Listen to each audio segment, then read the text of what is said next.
নমস্কার বন্ধুরা, আলপনাস কুকিং স্টাইলে আপনাদের সবাইকে স্বাগত।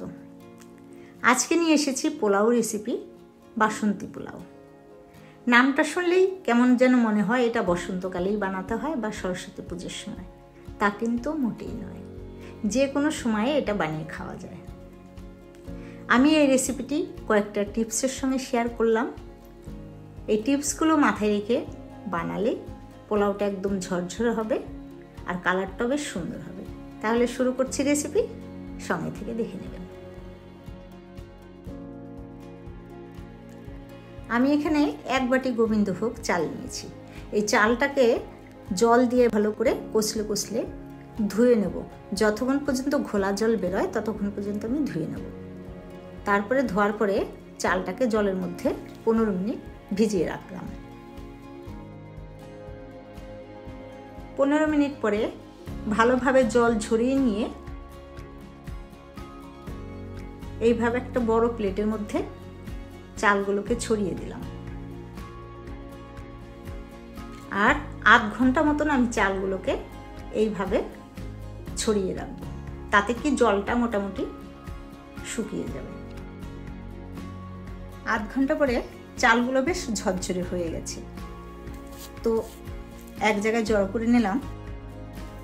অন্যদিকে তড়কা প্যান বসিয়েছি, এর মধ্যে 2 চামচ ঘি দিয়ে দিলাম।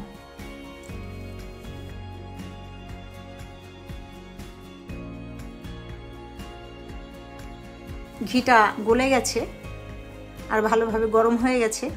এখন গ্যাসটাকে অফ করে নিয়ে আমি 30-40 সেকেন্ড মতন ওয়েট করব।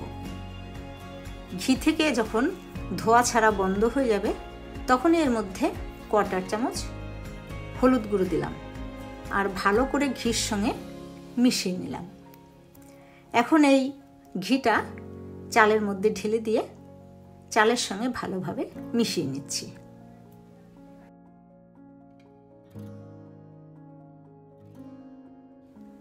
অনেকেই বাসন্তী পোলাওর মধ্যে প্রথমেই হলুদ আর ঘি দিয়ে মাখিয়ে নেয়। তার থেকে এইভাবে ঘিটা গরম করে তার মধ্যে হলুদ দিলে কিন্তু রংটা খুব সুন্দর হয়। এখন এর মধ্যে 1/2 চামচ আদা আর কাঁচা লঙ্কা বাটা দিয়ে চালটাকে আরেকবার মিশিয়ে নিলাম। তারপরে দিয়ে দিলাম ছোট 1 চামচ গরম মশলার গুঁড়ো।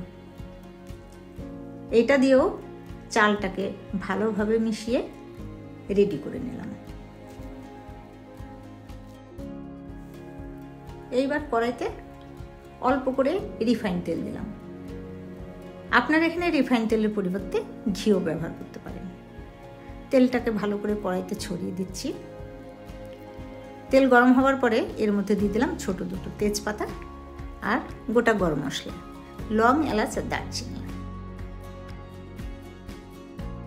এইটার যখন একটু গন্ধ ছেড়ে আসবে তখন এর মধ্যে কিছুটা কাজু দিলাম। এই কাজুগুলোকে আমি হাফ করে নিয়েছি, আপনারা চাইলে গোটা কাজু দিতে পারেন।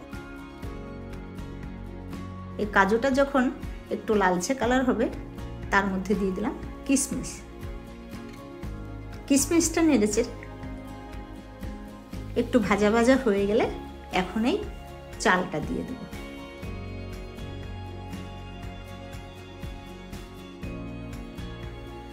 চালটা দিয়ে গ্যাসটাকে স্লোতে রেখে 6 থেকে 7 মিনিট আমি চালটাকে ভেজে নেব। চালটা যখন একটু ভাজা ভাজা হয়ে যাবে, সুন্দর ঘির গন্ধ বেরোবে। এই সময়তে আমি যে বাটিতে চাল নিয়েছিলাম ওই বাটিরই 2 বাটি জল, হালকা গরম জল আমি চালের মধ্যে দিয়ে দিলাম আর ভালোভাবে মিশিয়ে নিচ্ছি। এই সময় দিয়ে দেব লবণ আর চিনি। লবণটাই জলের মধ্যে দিলে কি বেশি হওয়ার চান্স থাকে না, তো আমি এখানে 1/4 চামচ লবণ দিয়ে দিলাম আর 2 চামচ চিনি দিয়ে দিলাম। মিষ্টিটা আপনাদের নিজেদের পছন্দ মতো কম বেশিও দিতে পারেন। ভালোভাবে মিশিয়ে নিলাম।